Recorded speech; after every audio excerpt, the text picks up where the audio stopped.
Good morning. Today is another day on my holiday in Cairns to celebrate my birthday. In fact, it's our last day today.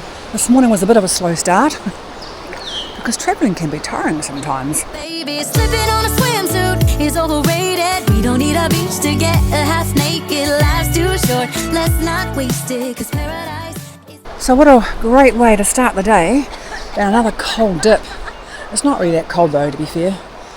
It's that initial shock, but when you're in, it's incredible. It's so refreshing. Earlier this morning we drove through, I forgot the name of it, the sugar town. Conondale, that's right. Passing through Conondale, we don't stop, although I find it interesting to note that it is one of far north Queensland's oldest sugar towns. Established in the late 1800s, the town has grown around the sugar industry, with Musgrave Sugar Mill operating since 1896. Just beyond the town, Walsh's Pyramid rises dramatically above the cane fields, standing 922 metres high. It's a steep 6-kilometre return climb. I will have to come back and climb this another day. And then Babinda to have a quick coffee before heading out here to have a quick dip. Founded in the late 1880s, Babinda is an historic sugar town on the Bruce Highway, sitting beneath Mt Cooroora Range. Queensland's highest peak, Mt Cooroora, rises 1,611 metres to the west. Its summit is often hidden by cloud and mist in this region that receives around 4.2 metres of rain each year. We almost caught a glimpse of the full peak. Not quite though.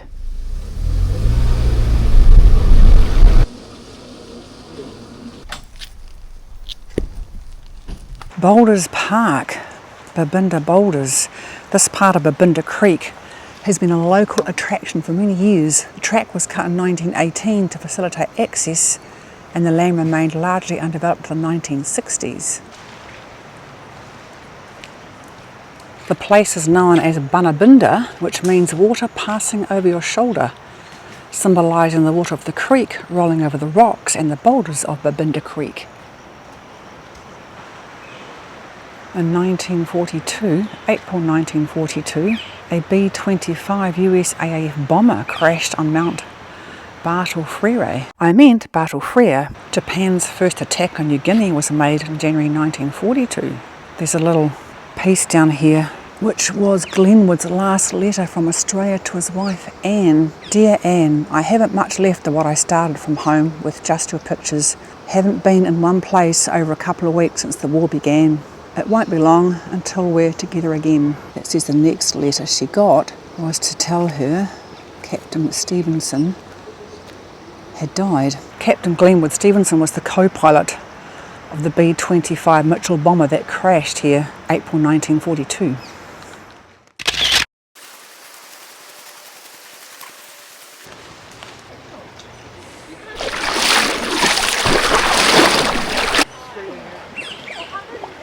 Whew, the water's so clear and really refreshing. Wow, what a beautiful spot. There's a couple of spots here that are just over my head, but this one isn't. Stunning, isn't it? Look at this.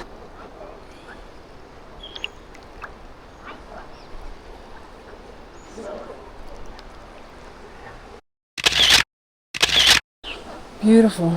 Oh, there's a trunk. Got my foot caught in that. This camera is apparently waterproof, but I'm just not willing to test it at the moment. That is very refreshing.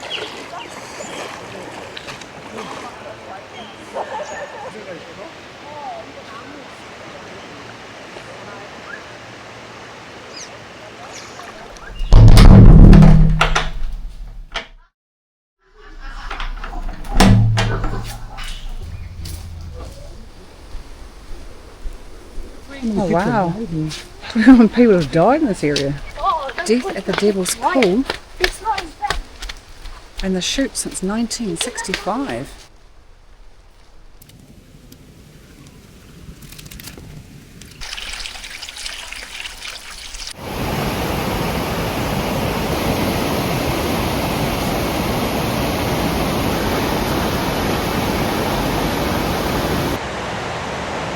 Goodness me, the hidden dangers. This is how people drown on the Devil's Pool in the chute. There are lots of warnings here about how extremely dangerous this area is. People drown by getting pulled down under the rocks and branches. They become pinned in the weight of the water being forced upon them. Suction created by the turbulent spinning waters in the washing machine makes it extremely difficult to swim against and reach the surface.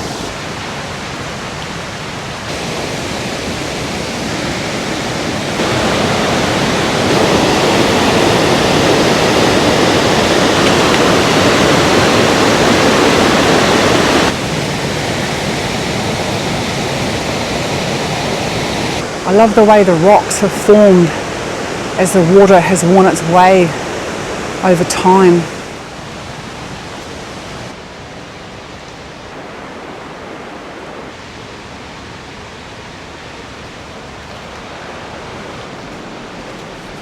Another no-go zone. Geez. Oh, this is the chute. And before, we were at the Devil's Pool. There sure is enough signs everywhere to warn you of the dangers.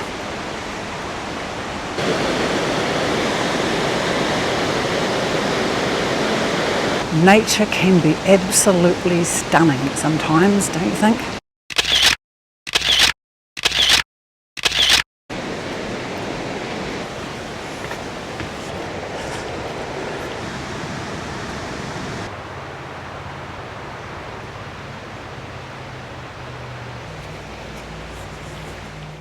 Back in Babinda town, needing to use the toilet, I noticed that this public toilet was originally an air raid shelter.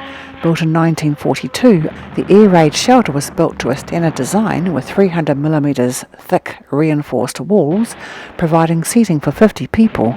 57 public air raid shelters were built between Mackay and Cairns during early 1942.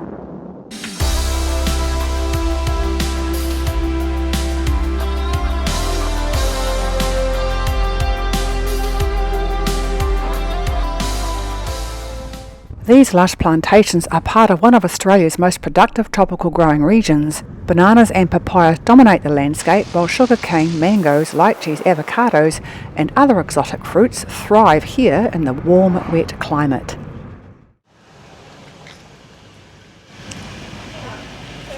Gosh, people have died here as well. Stay alive at Josephine Falls. They have been swept downstream and drowned.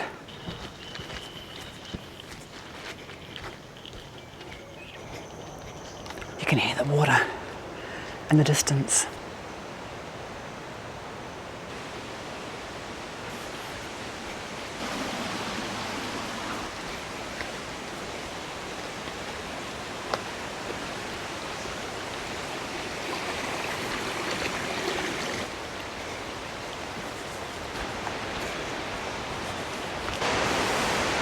Stop, take care, stay alive.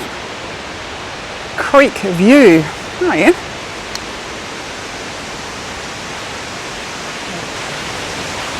Oh, you can hear the noise of the water now. Oh wow.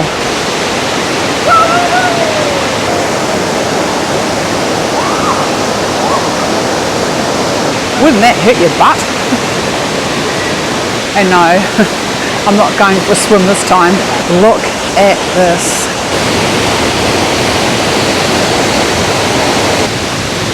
Stunning. Oh, look at all those vines hanging down from the tree there.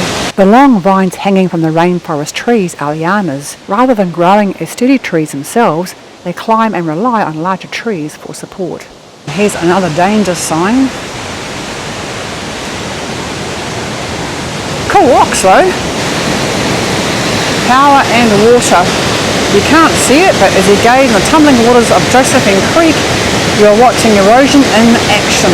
Life in the fast lane, fast flowing rivers like this, part of Josephine Creek, present some challenges for the animals that live here. The plunge pools that form at the base of the waterfall are mostly the result of falling water pounding away at the rocks below. Moving water also carries particles of rocks that act like sandpaper, grinding away rocks and banks as they tumble past.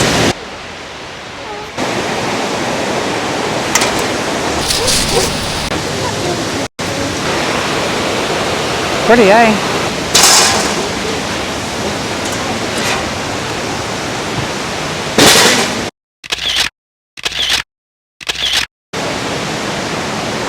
don't think I could have slid down that. It would be a bit sore on my butt.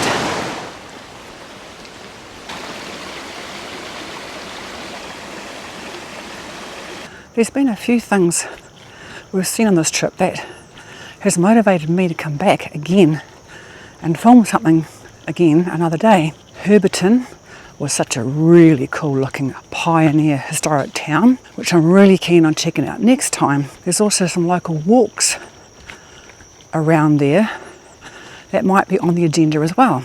Our next stop is Innisfail, which apparently has a strong Italian influence with the settlers that came out from Italy to do the sugarcane work. Part of the plan today has been trying to get a photo or quick footage of Mount, what's it called? Mount Bartle-Frere. And of course it's covered by cloud most of the time. It says here that Mount Bartle-Frere reaches 1,622 metres, which makes it the highest mountain in Queensland. The summit is lost in clouds 8 days out of every 10. And here at Josephine Falls, it rains on more than 250 days per year. The region has some of the highest rainfall in Australia.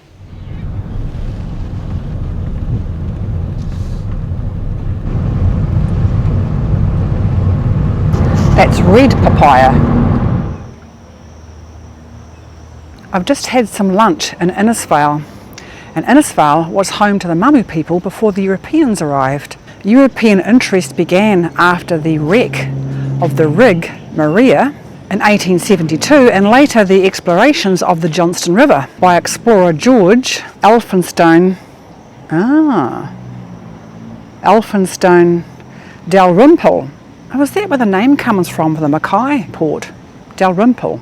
No, this has nothing to do with Dalrymple Bay in Mackay. This bay was named after Houston Stuart Dalrymple Hay. Both Houston and George were from Scotland though, although from very different family lineage. George Elphinstone Dalrymple, the guy I'm referring to in this story, founded Bowen and Cardwell and opened much of far north Queensland to British settlement. His expeditions led to the deaths of many Aboriginal people. And also native police officer Robert Arthur Johnston, for whom this river is named.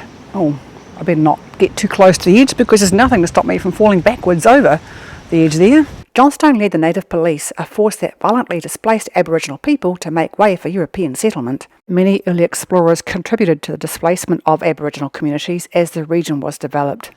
The man most closely associated with the town's beginnings was an Irishman called Thomas Henry Fitzgerald.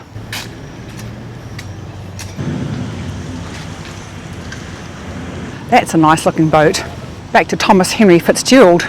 And around 1879 he recognised the areas, the area around here, the fertile soil, its climate and the conditions for growing sugarcane. He established the Innisfail estate and built the area's first sugar mill, which of course then attracted investment, workers and settlers that laid the foundations of the town here. Although Thomas's business actually failed, it was the beginning of the sugarcane industry, which is still very much a part of the area's economic income today. Now apparently the town was originally called Geraldton. It was renamed to Innisfail though in 1910. I think it was 1910. Hang on a minute. Yeah, it was 1910. To avoid confusion with another town called Geraldton on the other side of the country, around Perth, Western Australia. The name comes from Fitzgerald's plantation and is an Irish poetic name meaning Isle of Destiny, reflecting his Irish heritage. Innisfail was built on the backs of many communities. South Sea Islanders were brought in to work the sugar canes in the early 1900s, followed by numbers of Italian, Greek, Maltese and Chinese and other European immigrants. Major floods are common here, with the most defining flood being the 1918 cyclone, which destroyed most of the timber buildings around town here behind me. Of course, rather than rebuilding in timber, which makes sense, many of the buildings were reconstructed in concrete using the fashionable Art Deco style, popular and favoured during the 1920s and 30s. Innisfail now has one of Queensland's finest collections of Art Deco buildings. Life's too short, let's not waste it, 'cause paradise is wherever we make it. Paradise is wherever we make it. Till the sun's up Monday, we'll tell our phones, do not disturb. I got my straw hat, babe, and you can finally pull the tags on your Tommy Bahama shirt. Blue crush up on the 85-inch sound machine. It's quite cool, really.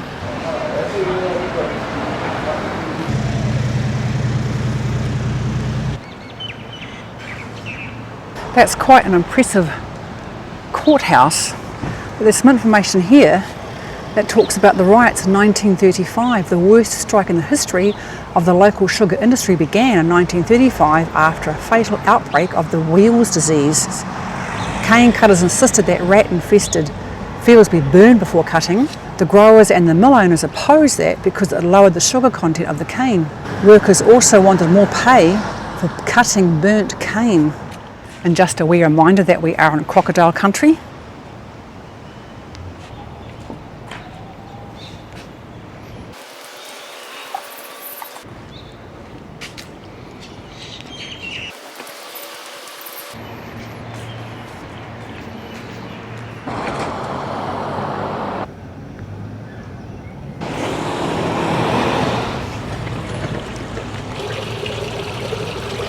Donated by the Italian community, the Italian sugarcane cutter statue honours the Italian migrants who helped build Innisfail sugar industry through their hard work in the cane fields.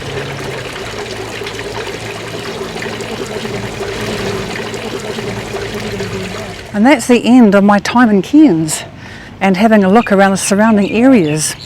I've really enjoyed it here. I hope you have. Please remember to like and subscribe. It is helping this channel to grow, and I'll see you soon in the next one.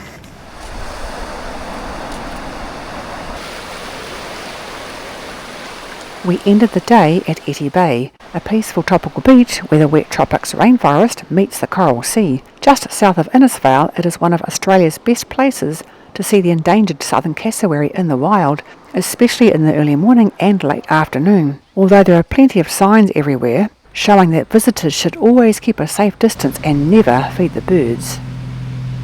Life's too short, let's not waste it, 'cause paradise is wherever we make it.